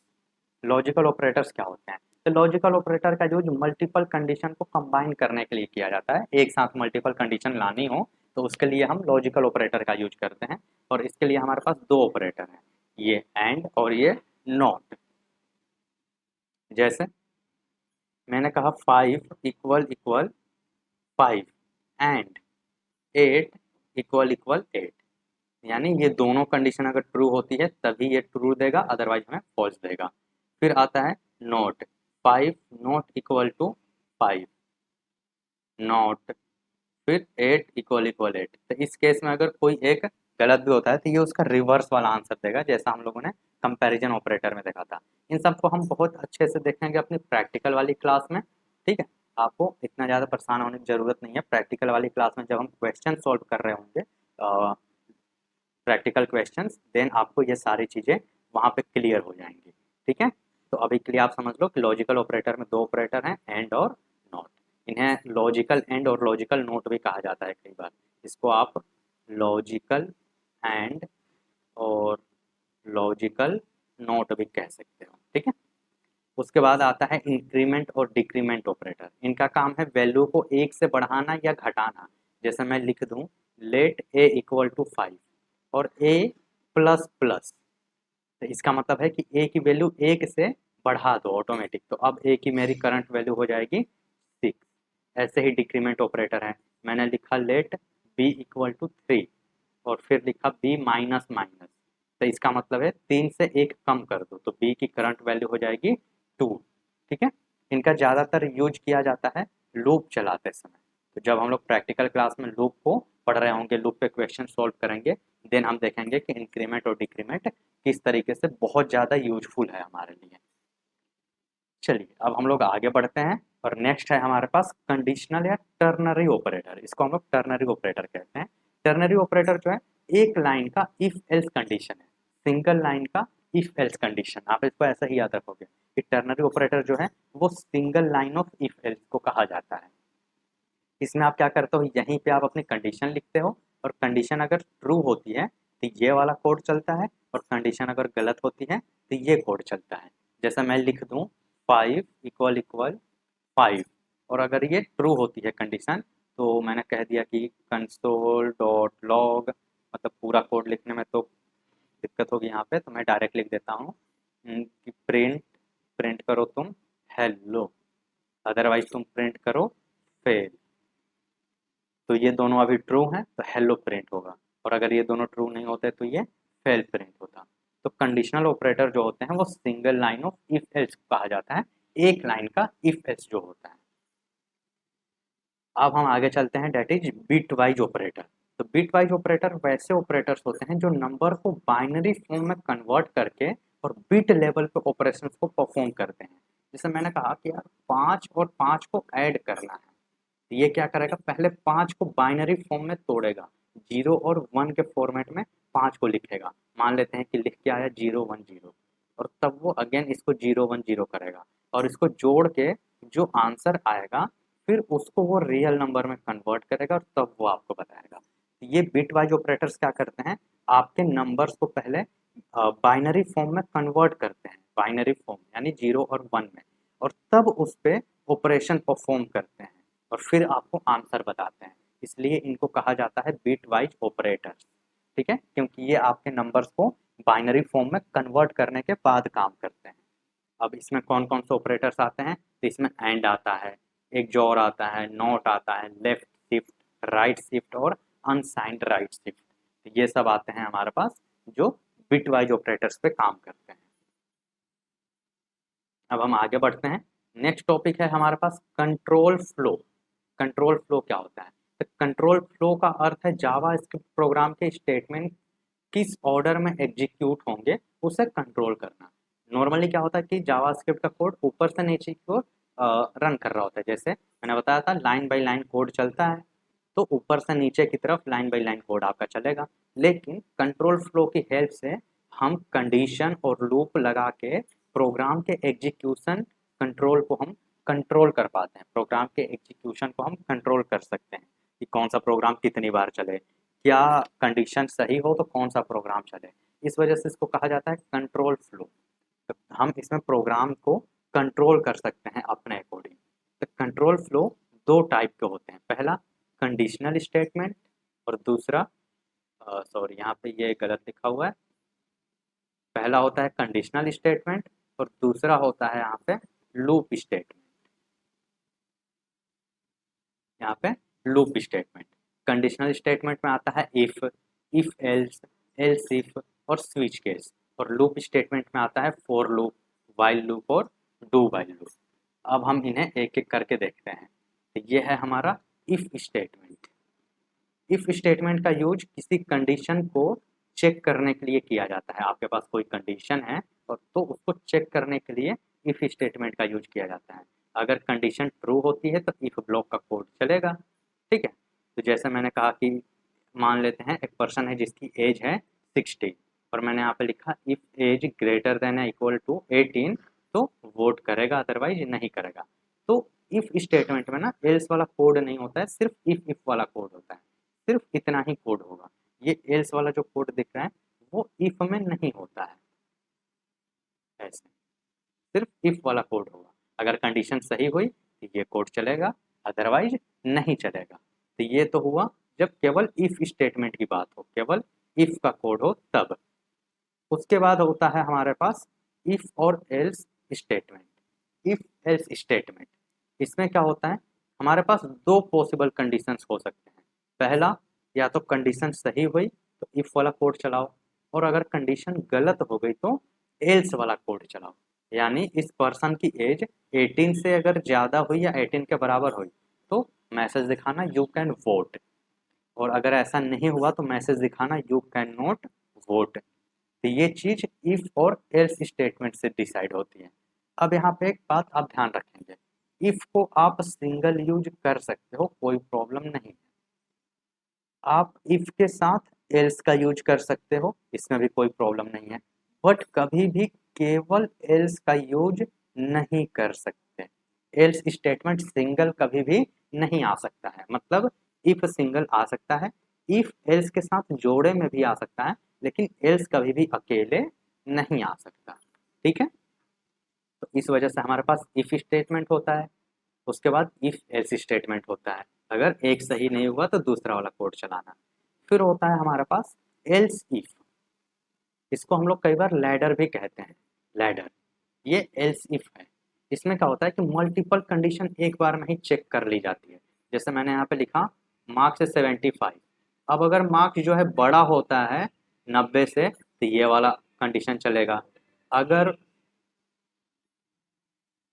अगर मार्क्स बड़ा होता है 75 से तो ये कंडीशन चले, 50 से अगर बड़ा हो तो ये कंडीशन चले, और अगर इसमें से कोई कंडीशन नहीं सही होता है तब ये वाला मैसेज आएगा फेल का। तो ये होता है मल्टीपल इफ एल्स हम इसमें लगा सकते हैं। जैसे यहाँ पे हमने इफ लगाया, फिर एल्स, फिर अगेन इफ लगा दिया, फिर एल्स, अगेन इफ, और ये भी अगर नहीं सही हुआ तो फाइनल एल्स। इस वजह से हम इसको कहते हैं लैडर इफ एल्स। ठीक है, अब लैडर इफ एल्स का ही एक अपग्रेडेड पार्ट होता है स्विच केस। क्या है कि लैडर इफ एल्स अगर आपको 50 कंडीशन के लिए चेक करनी है तो आपको बार बार if else if else if else लगाना पड़ेगा, तो आप उसकी जगह पर यूज करोगे स्विच केस। ये लैडर इफ एल्स का अपग्रेडेड वर्जन आप कह सकते हो। स्विच केस जो है जावास्क्रिप्ट का एक कंट्रोल फ्लो स्टेटमेंट है जिसका यूज मल्टीपल कंडीशन या मल्टीपल पॉसिबल वैल्यू को एक कंडीशन के बेस पे चेक करने के लिए किया जाता है। जब हम इसमें कोई वेरिएबल या एक्सप्रेशन की वैल्यू कई अलग अलग वैल्यू से कंपेयर करना हो तब हमें स्विच केस यूज करना चाहिए। और ये इफ एल्सिफ का अल्टरनेटिव है। जैसा मैंने बताया एल्सिफ वाला यानी लैडर का ये अल्टरनेटिव है, उसकी जगह पे आप स्विच केस यूज करोगे। और इसमें कैसे होता है, तो आप लिखोगे स्विच और आप यहाँ पे लिखोगे अपनी कंडीशन। ठीक, और यहाँ पे दोगे वैल्यूज। अब जो वैल्यू मैच करेगी वो वाला कोड चलेगा, और अगर कोई कंडीशन नहीं मैच हुई तो ये डिफॉल्ट वाला कोड चलेगा। ये होता है स्विच केस। स्विच केस में इंपॉर्टेंट होता है ये ब्रेक कीवर्ड और ये डिफॉल्ट केस, इसको आपको ध्यान रखना है। तो स्विच केस में इंपॉर्टेंट है ब्रेक स्टेटमेंट। ब्रेक स्टेटमेंट क्या करता है कि करंट केस के एग्जीक्यूट होने के बाद अगर कोई मैच मिल जाता है तो स्विच केस को वहीं पर रोकने के लिए ब्रेक स्टेटमेंट का यूज किया जाता है। जैसे आपने स्विच का यूज करके टोटल 50 कंडीशन बनाई है और आपकी कंडीशन पांचवी वाली लाइन पे जाके ट्रू हो जाती है, तो आगे के 45 कंडीशन तो आपको चेक करने की नीड ही नहीं है ना। तो उसके लिए आप यूज करोगे ब्रेक, कि अब आगे मत चेक करो, हमारा काम हो गया है। अब अगर आप ब्रेक नहीं लिखोगे तो वो आगे भी चेक करेगा, इसमें आपका ही लॉस है। तो इस वजह से हम ऐसी जगहों पे यूज करते हैं ब्रेक, कि हमारा काम हो गया है अब आगे चेक करने की जरूरत नहीं है। फिर आता है डिफॉल्ट केस। डिफॉल्ट क्या करता है कि अगर आपने जो 50 कंडीशन बनाई थी उसमें से कोई कंडीशन सही नहीं होती है तो जो आपके लास्ट में डिफॉल्ट में लिखा गया केस है 51 वाला, वो ऑटोमेटिक कोड चल जाएगा। ये होता है आपका डिफॉल्ट केस। अब हम आते हैं इसके इम्पोर्टेंट पॉइंट्स पे स्विच केस के। स्विच जो है मल्टीपल वैल्यूज के बीच सिलेक्शन करने के लिए यूज किया जाता है। हर केस का एक पॉसिबल वैल्यू प्रेजेंट करता है। ब्रेक स्टेटमेंट का यूज करके हम स्विच ब्लॉक से बाहर निकल सकते हैं, यानी अगर हमारा काम हो गया है तो हम वहाँ पे रुक सकते हैं कि आप स्विच केस से बाहर आ जाओ, आगे चेक करने की ज़रूरत नहीं है। तो डिफ़ॉल्ट केस तब एग्जीक्यूट होता है जब कोई भी केस मैच नहीं करता है। अब मान लेते हैं कि आप ब्रेक नहीं लगाते हो, ठीक, और आगे वाले कंडीशन भी चेक होने लगते हैं, तो उसको कहा जाता है फॉल थ्रू। ठीक है, उसको फॉल थ्रू कहा जाता है।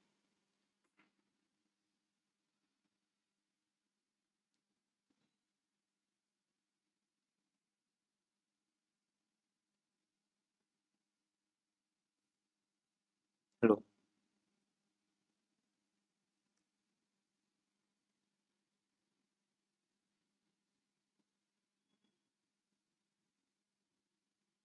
नेक्स्ट है हमारे पास लूप। अब फोर लूप, तो फोर लूप का यूज जो है किसी कोड को फिक्स नंबर ऑफ टाइम के लिए बार बार एग्जीक्यूट करने के लिए किया जाता है। लूप का काम ही है किसी कोड को बार बार रन करना। किसी काम को आपको बार बार करवाना है तो आप वहां पे यूज करते हो लूप का। ठीक है, तो लूप क्या करता है, उस काम को बार बार कर सकता है। जितनी बार आप कहोगे, आपने कहा 5 बार ये काम करो, तो वो 5 बार करेगा। इसके लिए आप लूप का यूज करते हो। और जावास्क्रिप्ट में लूप कौन कौन से हैं, तो फोर लूप है आपके पास, वाइल लूप है आपके पास, और डू वाइल लूप है। ये टोटल 3 लूप हैं आपके पास।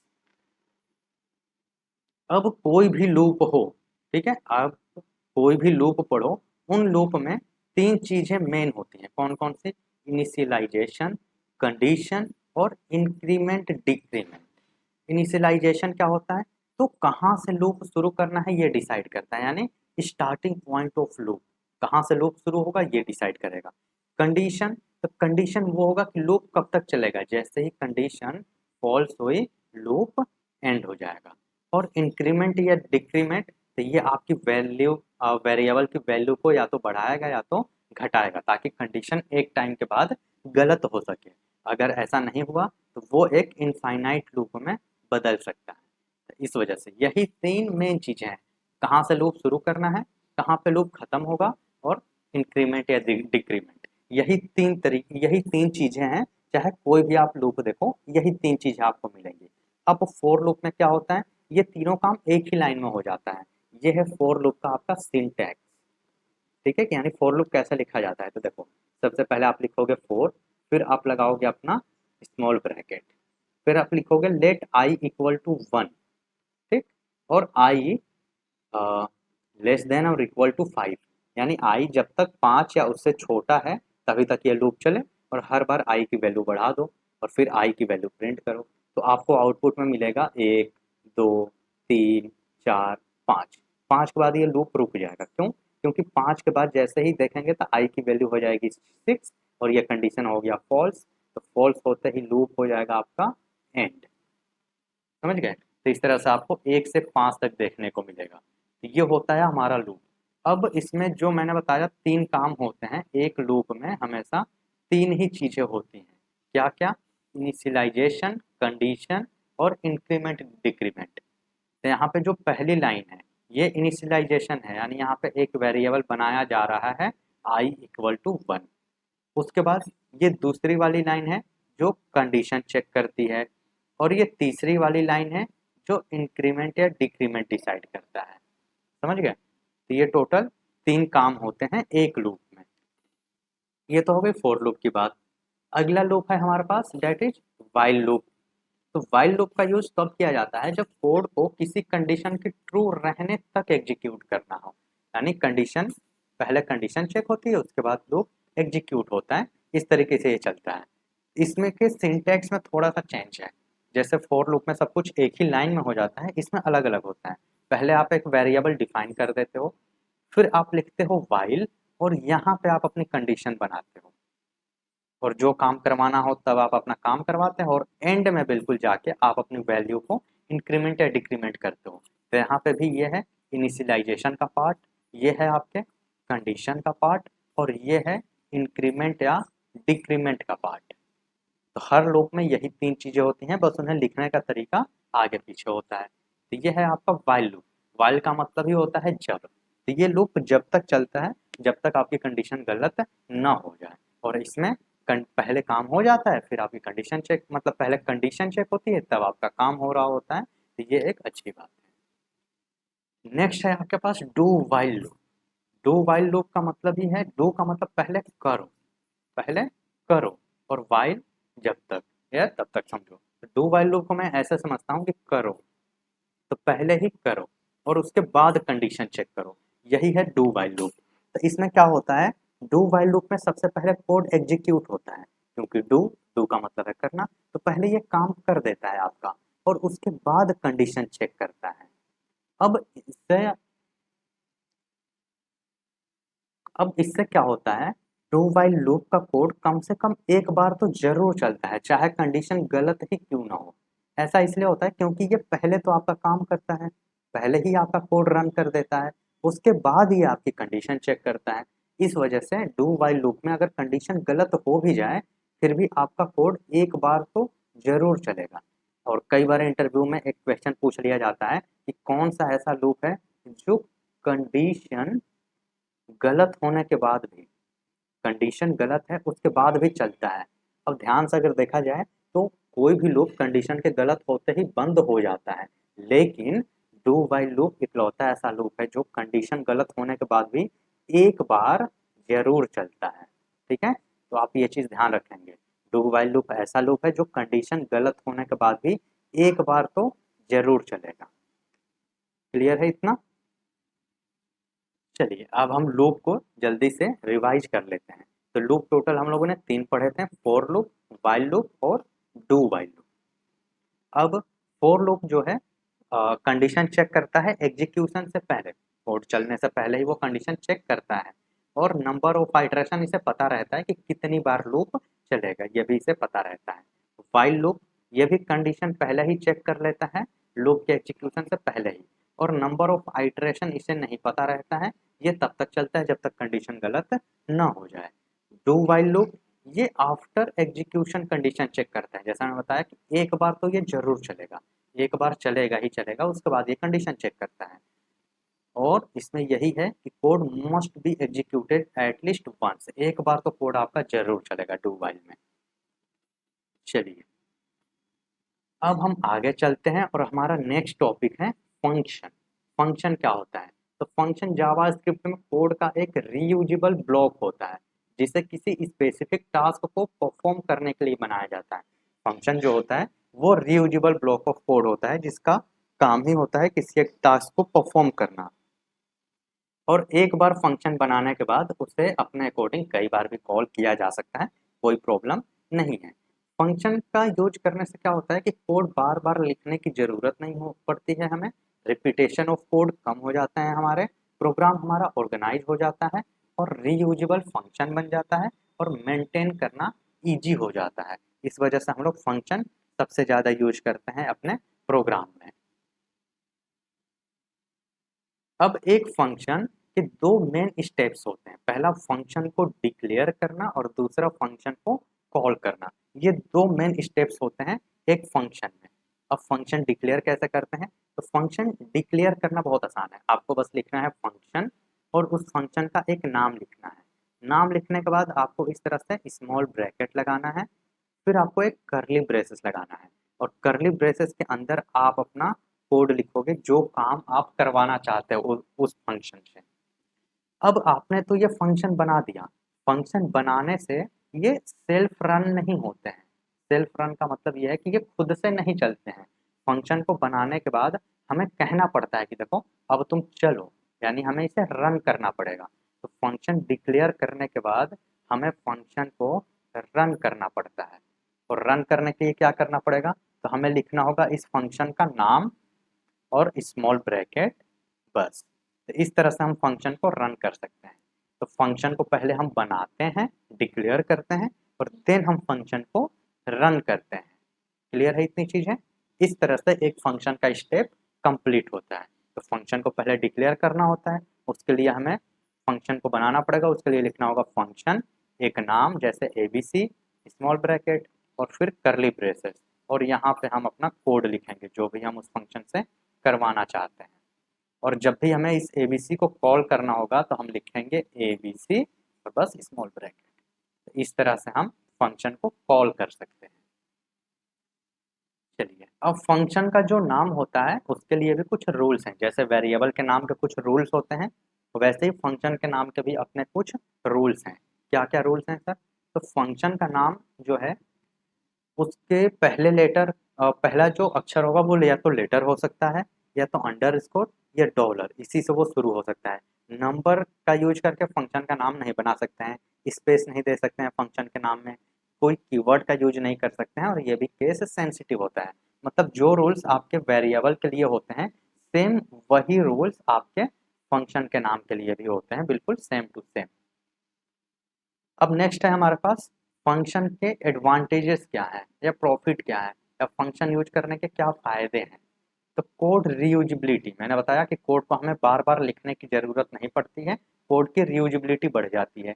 ईजी हो जाता है मेंटेनेंस करना, अगर कोई एक फंक्शन के अंदर बदलाव करना है, कोई एक फंक्शन में हमें चेंजेस करने हैं तो काफ़ी ईजी हो जाता है। बेटर ऑर्गेनाइजेशन, प्रोग्राम जो है छोटे छोटे और मैनेजेबल पार्ट में हो जाते हैं, जहाँ एक जगह अगर कोई एरर है तो मुझे सिर्फ उस फंक्शन में जाके और चेक करना होगा, मुझे पूरे प्रोग्राम को रीड करने की ज़रूरत नहीं पड़ेगी। फिर है रीयूड कोड डुप्लीकेशन, सेम कोड को बार बार लिखने की ज़रूरत नहीं पड़ेगी। अगर मैंने यहाँ पे कोई एक फंक्शन बना दिया, ठीक है, और उसका काम यहाँ पड़ रहा है तो यहाँ पे मैं उसे कॉल कर लूँगा, और 50 लाइन के बाद फिर उसका काम पड़ा तो फिर मैं उसे कॉल कर सकता हूँ। तो इस तरह से कोड की डुप्लीकेशन कम हो जाता है, रिपीटेड कोड कम लिखने की ज़रूरत पड़ती है हमें, हम उसे अगेन कॉल कर सकते हैं। और ईजी डिबगिंग हो जाती है, अगर कोई एरर आता है तो हम इजीली फाइंड आउट कर सकते हैं कि किस फंक्शन में वो एरर है, और सिर्फ उस फंक्शन को हम सही करके अपने कोड के एरर को सोल्व कर सकते हैं। ये होते हैं हमारे पास फंक्शन के एडवांटेज।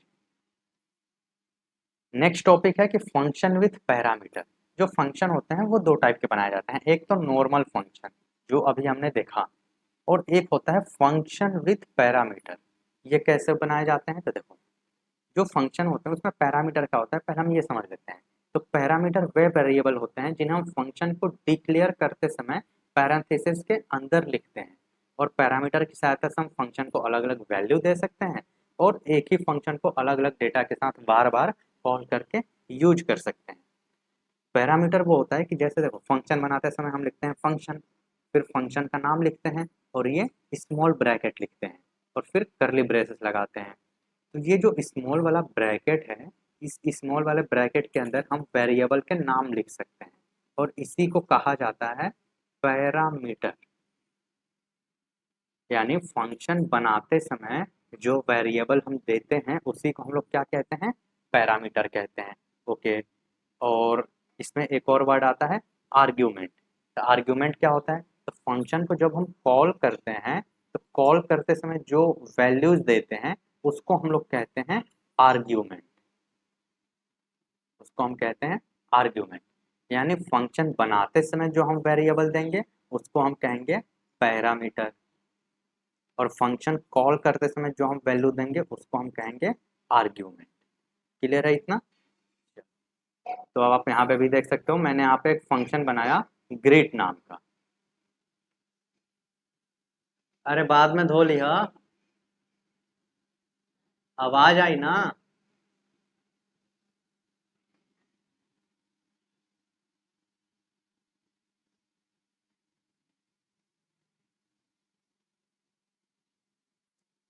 अब देखो, मैंने यहाँ पे एक फंक्शन बनाया है ग्रीट नाम का, और यहाँ पे स्मॉल ब्रैकेट के अंदर मैंने लिखा है एक वेरिएबल नेम। ये नेम जो है ये है पैरामीटर, और इस नेम को कब मैं पास करूंगा? जब मैं इस फंक्शन को कॉल कर रहा हूँ तब मैं उस नेम की वैल्यू दूंगा। तो ये नेम जो है यहाँ पे जाएगा, और यहाँ से ये यहाँ पे यूज हो पाएगा। यहाँ पे जब हम फंक्शन को कॉल करते समय जो वैल्यू पास करते हैं उसको हम आर्ग्यूमेंट कहते हैं, और फंक्शन बनाते समय जो वेरिएबल देते हैं उसको हम लोग पैरामीटर कहते हैं। और पैरामीटर और आर्ग्यूमेंट में क्या डिफरेंस है ये आप याद रखेंगे, ये आपके एग्जाम में इम्पोर्टेंट क्वेश्चन है, आपके एग्जाम में ये पूछ लिया जाता है। तो पैरामीटर फंक्शन को डिक्लेयर करते समय लिखा जाता है, और आर्ग्यूमेंट फंक्शन को कॉल करते समय लिखा जाता है। फिर पैरामीटर जो है वो एक वेरिएबल की तरह होता है, वो एक वेरिएबल की तरह काम करता है, जबकि आर्गुमेंट एक वैल्यू की तरह काम करता है। और यहाँ पे जो ये एग्जाम्पल मैंने दिया है, ये वाला, इस एग्जाम्पल में फंक्शन ग्रेड के बाद जो ये नेम लिखा हुआ है वो एक पैरामीटर है। ये जो नेम लिखा हुआ है ये एक पैरामीटर है, और फंक्शन को कॉल करते समय जो ये वैल्यू दी जा रही है ये वैल्यू एक आर्ग्यूमेंट है। यहाँ तक क्लियर हो गया? चलो अब हम कुछ इंपॉर्टेंट पॉइंट यहाँ पे देख लेते हैं। तो पैरामीटर फंक्शन, पैरामीटर्स जो होते हैं वो फंक्शन को डायनेमिक बना देते हैं, यानी फंक्शन को कॉल करते समय हम अलग अलग वैल्यू दे सकते हैं। ये फीचर आ जाता है हमारे पास पैरामीटर यूज करने से। फिर है फंक्शन को अलग अलग वैल्यूज के साथ कॉल किया जा सकता है अगर वो पैरामीटर वाले हैं तो। फंक्शन में एक से अधिक पैरामीटर भी दिए जा सकते हैं, कोई प्रॉब्लम नहीं है इसमें। पैरामीटर फंक्शन डिक्लेरेशन के टाइम पे लिखा जाता है। आर्ग्यूमेंट जो है फंक्शन को कॉल करते समय लिखा जाता है, और फंक्शन कॉल में आर्ग्यूमेंट का क्रम पैरामीटर के क्रम के अनुसार ही होना चाहिए। यानी जिस वे में आपने पैरामीटर्स लिखा है, उसी वे में, जिस वे में आप आर्ग्यूमेंट पास कर रहे हो उसी वे में आप पैरामीटर यूज कर सकते हैं। ठीक है, तो यहाँ तक हमारे जावा स्क्रिप्ट का पार्ट 1 खत्म होता है। जेएस को हम लोग ओरिजिनली 2 पार्ट में डिवाइड करके पढ़ते हैं। पार्ट 1 में हम लोग पढ़ते हैं लॉजिकल, या कहो कि आपकी कोर प्रोग्रामिंग जो भी है जावा स्क्रिप्ट की, वो तो कोर वाला पार्ट आपका यहाँ तक खत्म होता है। उसके बाद सेकेंड पार्ट आपका शुरू होता है, और सेकेंड पार्ट जो है उसका नाम होता है आपका, कह सकते हो डॉम एक तरीके से। ठीक है, इसमें हम लोग क्या करते हैं कि आपके HTML डॉक्यूमेंट के साथ, HTML के साथ JS कैसे काम करता है उसके बारे में हम लोग पढ़ रहे होते हैं। ये अब आपका सेकेंड पार्ट होगा जावास्क्रिप्ट का। तो आज के वीडियो के लिए हम यहीं तक रखेंगे, सेकेंड पार्ट को हम अगले दिन कवर कर रहे होंगे। अब कुछ इंपॉर्टेंट चीज़ मैं आपको बता देता हूँ। अगर आप हमारे चैनल पे नए हो, अगर आप हमारे चैनल पर बिल्कुल नए हो तो आप इस चैनल को सब्सक्राइब कर लो। इससे क्या होगा कि जब भी हम कोई नई वीडियो अपलोड करेंगे तो आपके पास उसका नोटिफिकेशन आ जाएगा, और इससे प्रॉफिट ये होगा कि आगे आने वाले टाइम पे आपके सारे सब्जेक्ट्स की क्लास 1 बाय 1 करके अपलोड होने वाली है। ये तो अभी एक सब्जेक्ट चल रहा है, जैसे ही ये खत्म होगा दूसरे सब्जेक्ट की भी क्लास आएगी। दूसरा इंपॉर्टेंट चीज़ ये है कि सी की क्लास ऑलरेडी चैनल पे आने लगी है, तो आप डेली शाम के 6 बजे सी की क्लास ज्वाइन कर सकते हो। सी की क्लास को आप देख सकते हो। ये डिप्लोमा, बीटेक, बीसीए सारे स्टूडेंट्स के लिए हैं, और ये सी की प्रैक्टिकल क्लास होने वाली है, कोई थ्योरेटिकल क्लास नहीं है, ये फुल प्रैक्टिकल क्लास है। इसमें आपको सी प्रोग्राम में कोडिंग करना सिखाया जाएगा, बिल्कुल बेसिक से एडवांस तक। ठीक है, तो आप इसे ज्वाइन कर लेंगे, इस चैनल को सब्सक्राइब कर लेंगे जल्दी से, शाम के 6 बजे आप सी वाली क्लास भी ज्वाइन करेंगे। उसके बाद एक और काम आपको करना है। काम ये है कि आपको इसी वीडियो के डिस्क्रिप्शन में हमारे व्हाट्सएप चैनल का लिंक मिल जाएगा। आपको व्हाट्सएप चैनल का लिंक आपको दिख रहा होगा, आपको ये व्हाट्सएप चैनल फॉलो कर लेना है। ऐसा क्यों? क्योंकि अभी जो मैंने ये पीडीएफ पढ़ाया है, तो जो ये नोट्स है ना, ये बिल्कुल एग्जैक्ट ऐसे ही डिक्टो फोटो कॉपी नोट्स मैं आपको शेयर करूँगा, और ये नोट्स इसी व्हाट्सएप चैनल में शेयर होंगे। तो इस वजह से आप हमारे व्हाट्सएप चैनल को अभी से ज्वाइन करके रख लेंगे। इससे क्या होगा कि आपको नोट्स मिल जाएगा, और यही नोट्स आपके एग्जाम टाइम में आपको काम आएगा। ये नोट्स आप अपने दोस्तों को शेयर कर सकते हो। इस नोट्स का यूज करके आप अपना खुद का नोट्स प्रिपेयर कर सकते हो। ठीक है, तो जल्दी से आप ये 2 काम कर लेंगे, चैनल को सब्सक्राइब कर लेंगे और हमारे व्हाट्सएप चैनल को ज्वाइन कर लेंगे। उसके अलावा अगर आप चाहो तो हमें अदर सोशल मीडिया प्लेटफॉर्म्स पर भी आप हमें फॉलो कर सकते हो। तो आज के क्लास के लिए इतना ही गाइस, मिलते हैं अगले क्लास में। Thank you so much.